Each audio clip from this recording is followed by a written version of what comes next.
Les vraies voix Sud Radio, ça fait du clic sur les réseaux sociaux. Bonsoir Félix Mathieu. Bonsoir à tous. Bonsoir.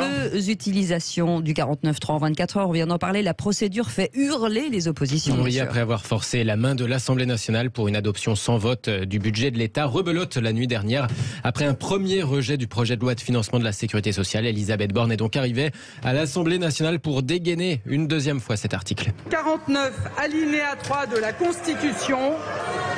J'engage la responsabilité de mon gouvernement sur la troisième partie du projet de loi de financement de la sécurité sociale. Alors que les motions de censure des oppositions doivent être examinées lundi pour le premier 49.3 du budget de l'État, le gouvernement refait donc passer cette fois le budget de la Sécu par la même procédure après quelques heures de débat. Et ce qui achève d'agacer beaucoup de députés des oppositions, eh bien, c'est cette image, cette vidéo d'Elisabeth Borne qui plaisante alors qu'elle est filmée en train de rentrer dans l'Assemblée nationale. Tendez bien l'oreille. 49.3, deuxième épisode.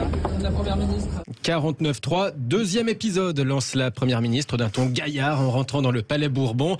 Et allez hop, on a presque envie d'ajouter 2 49.3 pour le prix d'un. Sauf que, eh bien, la plaisanterie ne fait pas du tout rire. Par exemple, Martine Etienne, un député insoumise de l'Ain qui tweet 49.3, deuxième épisode, le passage en force, ça les fait rire.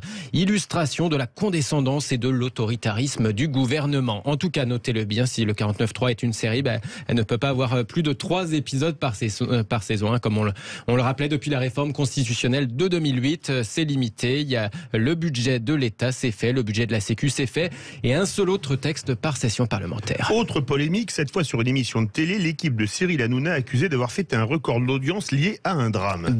Danseuse brésilienne, feu d'artifice, paillettes, écrit Thibault Le Floch sur Twitter. Hier, Cyril Hanouna et Franck Apito, le patron de C8, ont célébré en fanfare le record d'audience de TPMP de mardi. Émission liée au débat sur le meurtre de la petite Lola. Référence à cette émission du lendemain, mercredi, donc au cours de laquelle les cadres de la chaîne sont venus remettre un trophée à Cyril Hanouna pour ce record, plus de 2 millions de téléspectateurs. Non mais juste vous féliciter pour ces audiences et remercier le public pour cette rentrée exceptionnelle. Merci.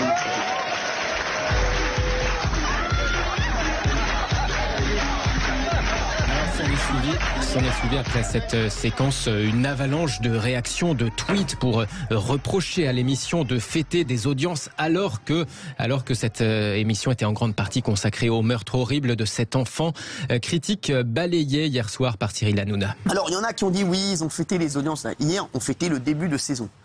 Sachez-le, parce qu'il y a toujours... Alors sachez-le, quand on fait 2 millions de jours de suite, il y a tous les abrutis, voilà, sur les réseaux sociaux qui commencent à se mettre sur nos têtes. Parce qu'il y a tous les jaloux, tous les rageux.